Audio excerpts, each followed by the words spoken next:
Hello students, welcome back to the professor Dodiya YouTube channel. And आज हम बात करने वाले हैं बहुत ही इंटरेस्टिंग और इंपॉर्टेंट टॉपिक की। हम बात करेंगे सुपरपोजिशन थ्योरम की। हाँ जी दोस्तों, सुपरपोजिशन थ्योरम जब भी हम लीनियर सर्किट्स की बात करते हैं तो एक कॉम्प्लेक्स सर्किट को बहुत ही इजी सर्किट में कहीं ना कहीं कन्वर्ट कर देती है और सर्किट को एनालिसिस करने के लिए काफी महत्वपूर्ण टूल के तौर पर इसको यूज किया जाता है। तो जुड़ जाइए मेरे साथ, और अभी अगर आप चैनल पर नए हैं तो चैनल को सब्सक्राइब जरूर कर लीजिएगा और बेल आइकन को प्रेस करिएगा सो दैट आपको आने वाली क्लासेस के नोटिफिकेशन भी आपको टाइम टू टाइम मिलते रहें। यदि आपने मेरे पुराने वीडियोस नहीं देखे हैं इलेक्ट्रिकल इंजीनियरिंग पर या फिर बेसिक इलेक्ट्रिकल इंजीनियरिंग पर, तो इस पूरे वीडियो को देखने के बाद उन वीडियोस को भी जाके आप चेकआउट कर सकते हैं, प्लेलिस्ट में आपको मिल जाएंगे। और मैं अगर आपके साथ यहां पर आज सुपरपोजिशन थ्योरम की बात करूंगा, केसीएल और केवीएल के वीडियो ऑलरेडी मैं रिकॉर्ड कर चुका हूं। अगर आपको वो भी चेकआउट करना है तो इस वीडियो के डिस्क्रिप्शन बॉक्स में मैं उनकी लिंक प्रोवाइड कर दूंगा। आज हम बात करने वाले हैं सुपरपोजिशन थ्योरम की। इसके स्टेटमेंट की बात करेंगे, इसके कंसेप्ट की बात करेंगे और किस तरह से सुपरपोजिशन थ्योरम पर बेस्ड न्यूमेरिकल को सॉल्व किया जाता है वो भी मैं आपको काफी कुछ हद तक बताने की कोशिश करूंगा। तो कुल मिला के काफी शानदार, काफी बेहतरीन, काफी इंटरेस्टिंग और काफी इंपॉर्टेंट आज की क्लास होने जा रही है। तो पूरी क्लास को देखिएगा क्योंकि आज ये जो कंसेप्ट है ये आप जो पढ़ेंगे ये आने वाले टाइम में या फिर आने वाले क्लासेस में भी इसका काफी यूज रहेगा, काफी महत्वपूर्ण है और काफी इसका इंपॉर्टेंस है जो आप आने वाले टॉपिक्स में पढ़ेंगे। सुपरपोजिशन थ्योरम की बात करेंगे। हम यहां पर दो थ्योरम्स की डिस्कस करना चाहेंगे। इलेक्ट्रिकल में अगर हम बात करें, डिजिटल सर्किट्स में हम बात करें काफी सारे थ्योरम्स में, लेकिन हम अभी यहां पर बेसिक इलेक्ट्रिकल की बात कर रहे हैं तो केवल और केवल हमको दो थ्योरम पर बात करना है, सुपरपोजिशन थ्योरम और थेवेनिन्स थ्योरम।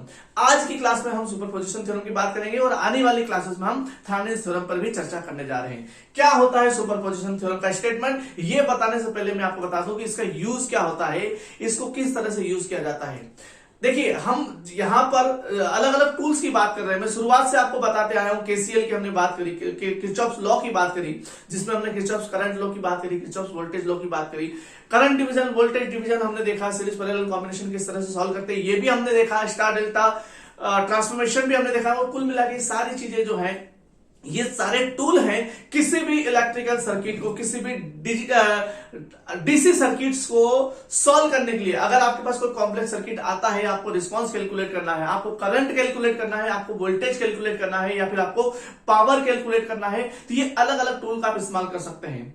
आप केसीएल का इस्तेमाल कर सकते हैं, केवीएल का इस्तेमाल कर सकते हैं। और यहां पर एक और टूल आपके नॉलेज में, आपके कंटेंट में जुड़ने जा रहा है, that is the superposition theorem.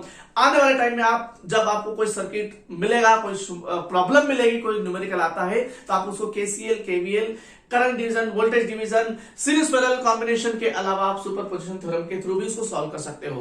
तो कुल मिला के बहुत ही शानदार क्लास होने जा रही है। पूरी क्लास को देखिएगा, इंटरेस्टिंग तरीके से हम इसको डिस्कस करने वाले हैं। सुपरपोजिशन थ्योरम एक कॉम्प्लेक्स सर्किट को सिंपल वे में हम सॉल्व करके आगे बढ़ते हैं और ये हमें कहीं कहीं मदद करता है किस तरह से कॉम्प्लेक्स सर्किट को आप सिंपल सर्किट में रिप्लेस कर सकते हैं या फिर ट्रांसफॉर्म कर सकते हैं। ये सुपरपोजिशन थ्योरम कहां पर यूज होती है? सुपरपोजिशन थ्योरम होती है ऐसे सर्किट में जिसमें मल्टीपल सोर्सेस हो। मल्टीपल सोर्सेस ये एक तरह से कंडीशन है, मल्टीपल सोर्सेस होंगे तभी हम इसको अप्लाई करना प्रीफर करेंगे। या फिर मैं इस तरह से कहूं कि कम से कम मेरे पास दो सोर्स होना चाहिए। अगर सिंगल सोर्स है तो उस प्रकार के सर्किट में इसको अप्लाई नहीं किया जा सकता। अल्टीमेटली इसको ऐसे भी कहा जा सकता है कि अगर सिंगल सोर्स होगा तो ये सुपरपोजिशन थ्योरम वहां पे अप्लाई नहीं की जा सकती। That is the limitation of superposition theorem. अगर आपसे कोई पूछता है कि सुपरपोजिशन थ्योरम की लिमिटेशन क्या है, इसका ड्रॉबैक क्या है, तो ऐसा सर्किट जहां पर केवल सिंगल सोर्स है वहां पर आप इसको अप्लाई नहीं कर सकते। इसको अप्लाई करने के लिए सर्किट में आपके पास कम से कम दो सोर्स होना चाहिए। मल्टीपल सोर्स वाले लीनियर सर्किट में इसको अप्लाई किया जाता है। एक और टर्म यहां पर आपके सामने लीनियर सर्किट क्या होता है? लीनियर सर्किट यानी कि ऐसे सर्किट जिसमें रिस्पॉन्स जो होता है वो इनपुट के या फिर सप्लाई के डायरेक्टली प्रोपोर्शनल होता है। या फिर हम ये भी कर सकते हैं कि ऐसे सर्किट जिसमें जितने भी एलिमेंट्स है, रजिस्टर, इंडक्टर, कैपेसिटर, जितने भी एलिमेंट्स है सारे के सारे ओम्स लॉ को फॉलो करना चाहिए। कुल मिला के जो भी एलिमेंट ओम्स लॉ को फॉलो करता है वो एलिमेंट लीनियर होता है, या फिर लीनियर एलिमेंट सारे ओम्स लॉ को फॉलो करते हैं। और ऐसा सर्किट जिसमें सारे लीनियर एलिमेंट लगे हुए हैं, ऐसा सर्किट जिसमें सारे ऐसे एलिमेंट लगे हुए हैं जो ओम्स लॉ को फॉलो करता है, वो सर्किट क्या कहलाएगा? लीनियर सर्किट कहलाएगा। तो सुपरपोजिशन थ्योरम लीनियर सर्किट में अप्लाई की जाती है। एक और चीज यहां पर हमको समझना जरूरी है, लीनियर के अलावा, लीनियर मैंने वर्ड आपको यहां पे एक्सप्लेन किया, लीनियर के अलावा हमको एक और चीज क्लियर होना चाहिए, दैट इज बायलेटरल। जो भी हम थ्योरम्स हम यहां बात करने जा रहे हैं, सुपरपोजिशन थ्योरम या फिर थेवेनिन्स थ्योरम या फिर व्हाट, जो भी थ्योरम हम बात करेंगे वो लीनियर और बायलेटरल सर्किट में ही अप्लाई किए जाते हैं। लीनियर सर्किट मैंने आपको बता दिया क्या होता है। अब हम बात करते हैं बायलेटरल सर्किट की। बाई यानी कि टू, केमिस्ट्री में आपने गिनती पढ़ी होगी, mono, by, try, tetra and all that. तो बाई का मतलब होता है दो, और lateral that means the direction, यानी कि ऐसे सर्किट जिसमें ऐसे एलिमेंट लगे हो जो दोनों डायरेक्शन में काम करते हो। दोनों डायरेक्शन में काम करते हो का मतलब क्या है? से सपोज मेरे पास एक रजिस्टर है, इस रजिस्टर में आप करंट फ्लो इस डायरेक्शन में लेफ्ट टू राइट भी करवा सकते हैं, इस रजिस्टर में करंट जो है राइट टू लेफ्ट भी फ्लो हो सकता है। Say suppose if you are having inductor, this is again bilateral element, क्योंकि इंडक्टर में भी लेफ्ट टू राइट और राइट टू लेफ्ट या फिर दोनों डायरेक्शन में करंट फ्लो होता है। इन द सेम वे अगर हम कैपेसिटर की बात करें तो यहां पर भी दो डायरेक्शन में करंट फ्लो होते हुए आपको देखने को मिल जाएगा। लेकिन अगर मैं बात करूं किसी डायोड की, तो diode is the unilateral device, because ये जो है एक तरह से स्विचिंग एलिमेंट का तरह काम करता है। ये डायोड में करंट की अगर बात करते फॉरवर्ड बायस में ही फ्लो होगा। दैट मीन्स अगर डायोड रिवर्स बायस में है तो यहां पर करंट फ्लो पॉसिबल नहीं है, यानी कि करंट इसमें जो है फॉरवर्ड बायस में फ्लो होगा, एक ही डायरेक्शन में फ्लो होगा। ये जो रिवर्स डायरेक्शन में इसमें करंट फ्लो नहीं करवा पाएंगे आप। So this elements are the bilateral element. ये क्या है? बाइलेटरल एलिमेंट है। और ये जो एलिमेंट मैंने आपको बताया ये क्या है? यूनिलेटरल एलिमेंट है। सर और उदाहरण बता दीजिए यूनिलेटरल एलिमेंट के। तो डायोड और डायोड से बनी हुई सारी चीजें, जैसे कि बीजेटी की अगर हम बात करें, एफईटी की हम बात करें, ट्रांजिस्टर्स की बात करें, आप मॉसफेट की बात करें, जितने भी आपके डायोड से बनी हुई चीजें हैं वो सारे के सारे क्या है?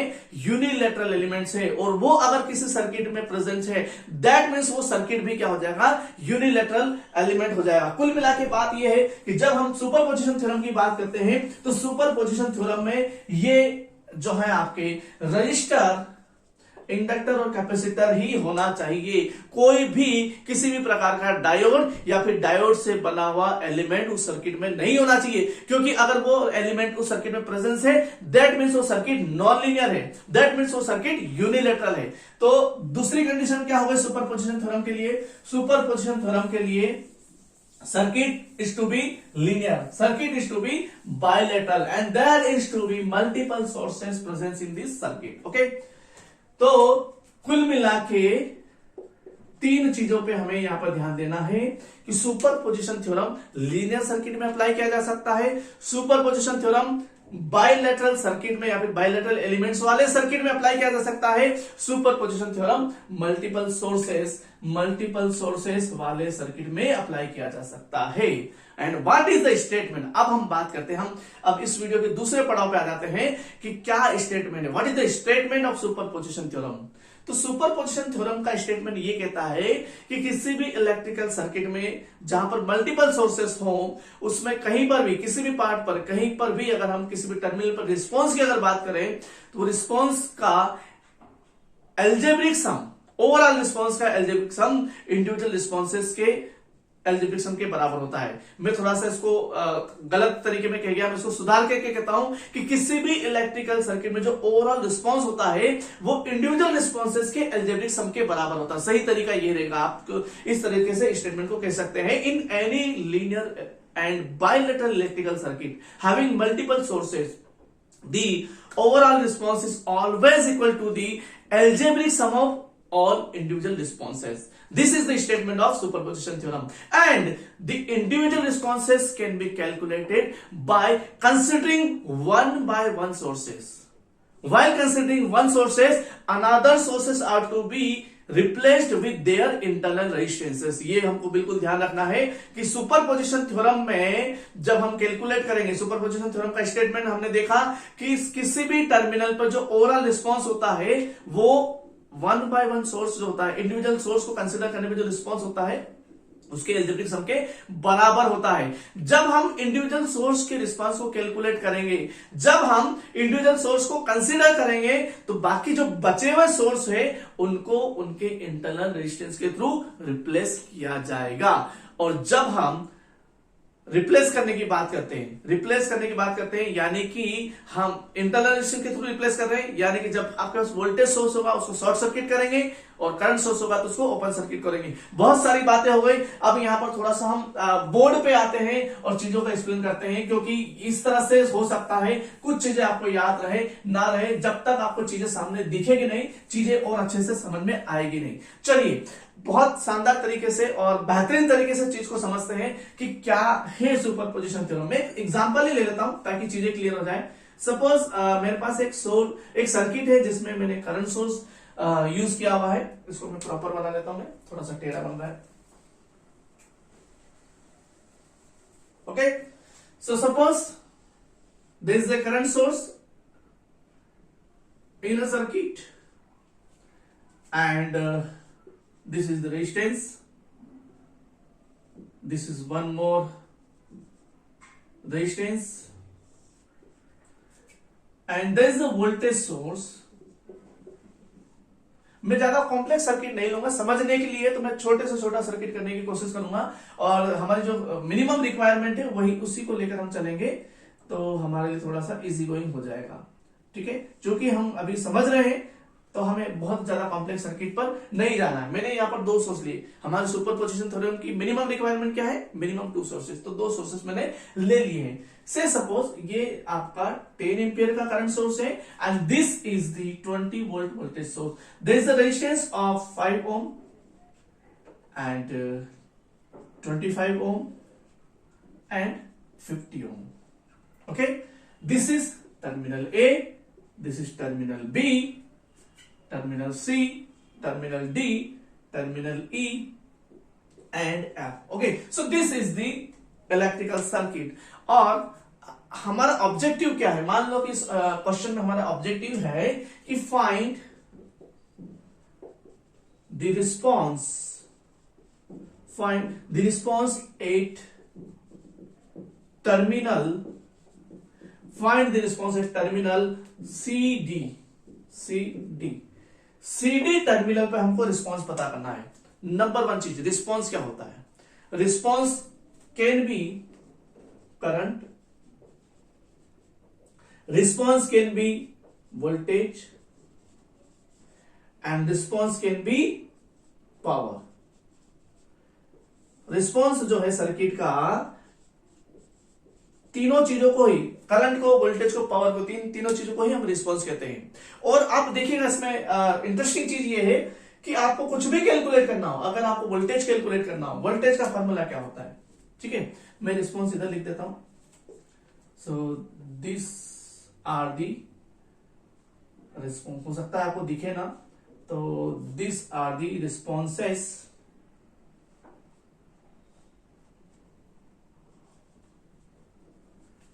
all right, so let me give some time। so these are the response of the circuit। okay, and इनको कैसे कैलकुलेट किया जाता है? ठीक है, मैं इसको इंटरेस्टिंग वे में आपको समझाने की कोशिश करता हूं। देखिए, करंट की बात करते हैं। करंट आपको कैलकुलेट करना हो, ठीक है, तो वोल्टेज और रेजिस्टेंस की डिवीजन को या फिर प्रोपोर्शन को ही, वोल्टेज को रेजिस्टेंस से डिवाइड कर देंगे तो आपको करंट मिल जाएगा। Okay, and what is the voltage? IR। What is the power? I²R। तो यहां पे इंटरेस्टिंग चीज ये है कि अगर आपको करंट कैलकुलेट करना हो, वोल्टेज कैलकुलेट करना हो या पावर कैलकुलेट करना हो, अगर वोल्टेज कैलकुलेट करना हो तो आपको करंट की रिक्वायरमेंट रहेगी, क्योंकि फार्मूला क्या होता है? I×R। R आपको अगर पता है, this is the resistance R। अगर आपको रेजिस्टेंस पता है तो यू कैन कैलकुलेट, रेजिस्टेंस पता है, करंट पता है तो you can calculate voltage. Power calculate करने के लिए भी आपको करंट की रिक्वायरमेंट है, यानी कि आपको कुछ भी रिस्पांस की अगर बात करें, करंट, वोल्टेज या फिर पावर, तो आपको कुल मिला के करंट तो कैलकुलेट करना ही पड़ेगा। ठीक है, आपको करंट कैलकुलेट करने का कहा गया है, आपको वोल्टेज कैलकुलेट करने का कहा गया है, आपको पावर कैलकुलेट करने का कहा गया है, या फिर आपको रिस्पांस कैलकुलेट करने के लिए कहा गया है। कुल मिला के आपको यहां पर करंट तो कैलकुलेट करना ही पड़ेगा। तो हम उसी पर आ जाते हैं, मुद्दे पर आ जाते हैं कि how we can calculate the current at this particular terminal CD। अब गौर करने वाली बात है कि जैसे हम इस तरह से समझते हैं कि यहां पर दो सोर्स है, एक करंट सोर्स है, एक वोल्टेज सोर्स है। तो यहां पर जो करंट फ्लो हो रहा है, this current is overall current and this overall current is the obviously sum of this two voltage sources. मतलब कि इस करंट सोर्स की वजह से कुछ करंट फ्लो होगा ऑब्वियसली, और इस वोल्टेज सोर्स की वजह से भी कुछ ना कुछ करंट फ्लो होगा। तो इस करंट की वजह से जो करंट फ्लो होगा उसको हम कहेंगे इंडिविजुअल रिस्पॉन्स। इस वोल्टेज की वजह से यहां पर जो करंट फ्लो होगा that is again individual response. Individual response due to this current, individual response due to this voltage, and इन दोनों की वजह से जो करंट फ्लो होगा that is the overall response. तो इसी की हम बात करने वाले हैं। हमें क्या बात करना है यहां पर? अगर मैं बात करूं सुपरपोजिशन थ्योरम की, तो what is the statement of superposition theorem? Overall response is always equal to the algebraic sum of individual responses. That means I need to calculate the individual responses. Individual responses can be calculated by considering one source at a time. ध्यान रखिएगा, सुनिएगा मेरा सब। देखो, individual response जो है किससे calculate किया जा सकता है? एक समय पर एक सोर्स को कंसीडर करने पर ही किया जा सकता है। मैं मान लो कि करंट सोर्स को कंसीडर कर रहा हूं, मेरे पास अगर केवल करंट सोर्स है तब रिस्पॉन्स क्या आएगा? अब इसमें एक चीज और आई थी, while considering a single source another source are to be replaced with their internal resistance. ये हमने कहा था कि जब हम सिंगल सोर्स को कंसिडर करेंगे तो दूसरे जो बचे हुए सोर्स हैं उनको उनके इंटरनल रेजिस्टेंस के थ्रू रिप्लेस किया जाना चाहिए। इंटरनल रेजिस्टेंस के थ्रू रिप्लेस किया जाना चाहिए का मतलब ये है कि अगर आपके पास कोई वोल्टेज सोर्स होगा उसको आप शॉर्ट सर्किट कर देंगे, क्योंकि वोल्टेज सोर्स का इंटरनल रेजिस्टेंस 0 होता है। अगर आपके पास कोई वोल्टेज सोर्स है तो उसको ओपन सर्किट करना होगा, क्योंकि करंट सोर्स का इंटरनल रेजिस्टेंस इनफाइनाइट होता है। ठीक है, तो हमारे पास ये this is the current source, इसको मैं कंसीडर कर रहा हूं। ठीक है, मैं यहां पे लिख भी देता हूं, consider 10 ampere current source, consider 10 ampere current source, and this is the resistance of 5 ohm, and there is another resistance of 25 ohm, and ये जो वोल्टेज है इसको मैंने शॉर्ट कर दिया, वोल्टेज सोर्स को मैंने हटा दिया, this is short circuited, and yes this is 50 ohm। Okay, बस आपके पास ये सर्किट आ गया। अब यहां पर जब आप इंडिविजुअल रिस्पॉन्स कैलकुलेट करेंगे, मैंने कहा कि से सपोज यहां पे जो करंट फ्लो हो रहा है दैट इज आई डैश। इस 10 एम्पियर करंट सोर्स की वजह से जो करंट फ्लो हो रहा है वो दैट इज आई डैश। और यहां पर हम करंट डिवीजन का यूज करके, करंट डिवीजन थ्योरम हमने पढ़ा है, जब भी कभी आपका करंट डिवाइड होता है, this is 10 ampere current flowing through the 5 ohm resistance, and this current will be divided in these two resistances. ठीक है, तो करंट डिवीजन थ्योरम क्या कहता है? I dash will be equal to the 10 ampere, that is total current into सामने वाला resistance, that is 25 divided by 25 plus 50 ohm। अगर आपने मेरा करंट डिवीजन वाला ये समझ में नहीं आ रहा है, या फिर current division theorem, current division rule कैसे अप्लाई कर सकते हैं ये नहीं देखा है, तो इसका भी लिंक मैं आपको वीडियो के डिस्क्रिप्शन बॉक्स में प्रोवाइड कर दूंगा। चिंता की कोई बात नहीं, उसको जाके चेक कर लेना, तो आपको इजीली समझ में आ जाएगा किस तरह से how you can calculate the current while using the current division theorem। So this is 10 into 25, and this is 75, it will be cut by 3 times, and again we have, so what, 10 by 3 ampere।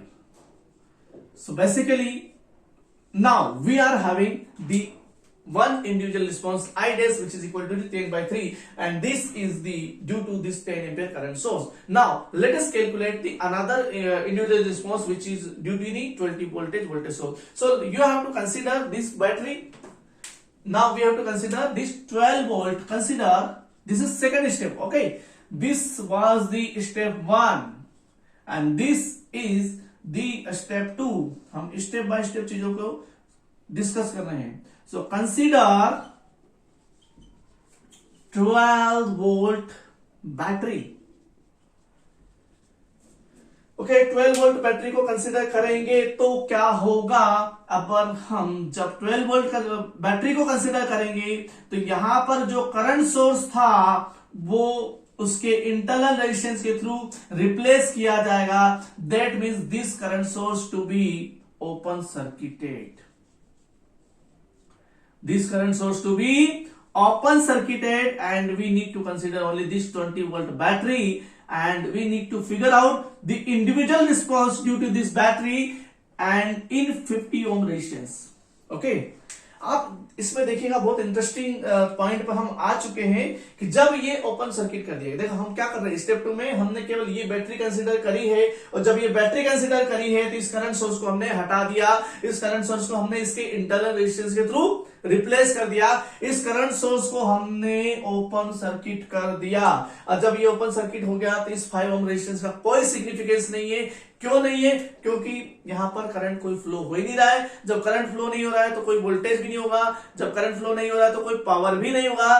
There is no significance of this 5 ohm resistance. So I am having only having only this loop. This is what? This is 25. This is 25 ohm resistance, and there is a battery of 12 volt, and another there is a resistance of 50 ohm, and we just need to figure out the individual response I double dash due to this battery flowing in this 50 ohm resistance. And what हमने Ohm's law पढ़ा है। Ohm's law क्या कहता है कि this current that means I double dash is basically equal to the voltage divided by resistance। Voltage कहां का? यहाँ का वोल्टेज कितना है बच्चा? यहाँ का वोल्टेज है 20 वोल्ट। यहाँ का रेजिस्टेंस कितना हो जाएगा? ये दोनों सीरीज में कनेक्टेड है, 75 हो जाएगा, जुड़ जाएंगे। सीरीज में जो रेजिस्टेंस अगर कनेक्टेड होते हैं तो इक्विवेलेंट रेजिस्टेंस दोनों का सम अप हो जाता है, that is 20 divided by 75। So basically I am having the individual response I double dash due to this voltage source is 20 by 75. Okay, and what is the superposition theorem? By using the statement of superposition theorem, I can write. So let us write the total current. से suppose दोनों source की वजह से overall response जो है वो आपका क्या है? I is the overall response, I dash and I double dash is the individual responses. I dash is the individual responses due to the current source of 10 ampere, and I double dash is the individual response due to the battery of 20 volt. And by superposition theorem, in any electrical circuit, the overall response I is always equal to the algebraic sum of individual responses. And what is the algebraic sum of individual responses? I dash plus I double dash. Algebraic sum word का use किया गया। अगर direction अलग अलग होगी, से suppose अगर ये टॉप टू बॉटम है या फिर ये बॉटम टू टॉप है, तो we need to consider the different sign, we need to consider the plus and minus differentiation. So this is the algebraic sum of all individual sources, and the overall response is equal to the algebraic sum of all individual responses. So basically I will be equal to the, what is I dash? That is 10 by 3, and plus what is I double dash? That is 20 by 75। इसको भी आप solve कर सकते हैं और आपको यहां से आंसर मिल जाएगा। आंसर इसको क्या लिखेंगे आप? 4 बटे, इसको 5 से सॉल्व करें ना, इसको थोड़ा और इजी वे में सॉल्व अगर मैं करना चाहूं तो 5 से कट होगा 4 टाइम, एंड ये 5 से कट होगा 2 time, 3 time, 4 by 23। Okay, alright, कोई कंफ्यूजन तो नहीं इसमें? 5 1 टाइम, 1 टाइम, ओके, 2 इधर आएगा और ये 5 टाइम, ऐसा आएगा। ठीक है, 5 से कट करेंगे, दैट विल बी 15 टाइम। ठीक है, right. So this is the I double dash, and this is 4 divided by 15। ये छोटा हो गया, थोड़ा सा सॉल्व हो गया। ठीक है, एलसीएम क्या आएगा 45 and this is 150, cross multiply कर रहे हैं and this is 12, so we will have 162 divided by 45। This is the overall response. तो ये तो चलो मैथमेटिकल कैलकुलेशन होगा, ये तो हम कर ही लेंगे, कहीं कहीं जोड़ना घटाना गुणा करना भाग करना हमने बचपन से करते आ रहे हैं और अच्छे से कर लेंगे। कुल मिला के जो कंसेप्ट है हमारा सुपरपोजिशन थ्योरम, जो कि किसी भी लीनियर और बाइलेटरल सर्किट में अप्लाई की जाती है और जहां पर मल्टीपल सोर्सेज होंगे, यानी कि minimum 2 sources we need to apply the superposition theorem. वहां पर जो ओवरऑल रिस्पांस होता है वो इंडिविजुअल रिस्पांसेस के अलजेब्रिक सम के बराबर होता है। हमको इंडिविजुअल रिस्पांस कैलकुलेट करने होते हैं एक एक सोर्स कंसिडर करने कर और जब हम इंडिविजुअल सोर्स को कंसिडर करेंगे तो अनदर सोर्सेज को उनको इनके इंटरनल रेजिस्टेंस के थ्रू रिप्लेस करना होगा।